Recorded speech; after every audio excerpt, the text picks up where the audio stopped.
প্রিয় দর্শক বন্ধুরা, আজ মণিমার কিচেনে আপনাদের জন্য টক ঝাল মিষ্টি রান্না নিয়ে চলে এসেছি। আজ আমি বানাবো পুঁটি মাছের টক ঝাল।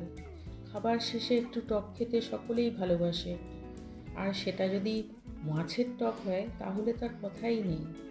তাহলে চলুন বানিয়ে ফেলি। আপনারা দেখতে পাচ্ছেন, টক বানানোর জন্য আমি কিছু পুঁটি মাছ ধুয়ে নুন হলুদ মাখিয়ে রেখেছি, আর নিয়েছি সর্ষে বাটা ও তেঁতুলের কাঠ।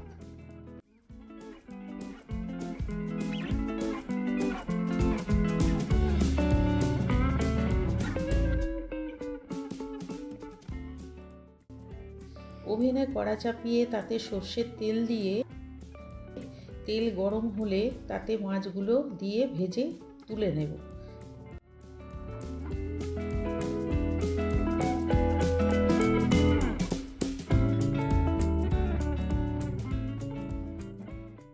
তারপর ওই তেলে পাঁচফোড়ন ও শুকনো লঙ্কা ফোড়ন দিয়ে একে একে দেব তেঁতুলের কাঠ, সর্ষে বাটা, হলুদ ও নুন।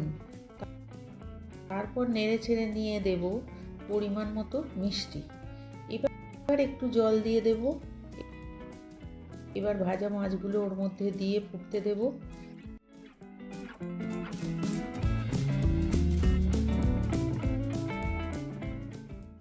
টক ফুটে ঘন হয়ে এলেই রেডি পুঁটি মাছের টক ঝাল। আমার এই রান্নাটি যদি আপনাদের ভালো লেগে থাকে তাহলে অবশ্যই এই চ্যানেলটি সাবস্ক্রাইব করবেন।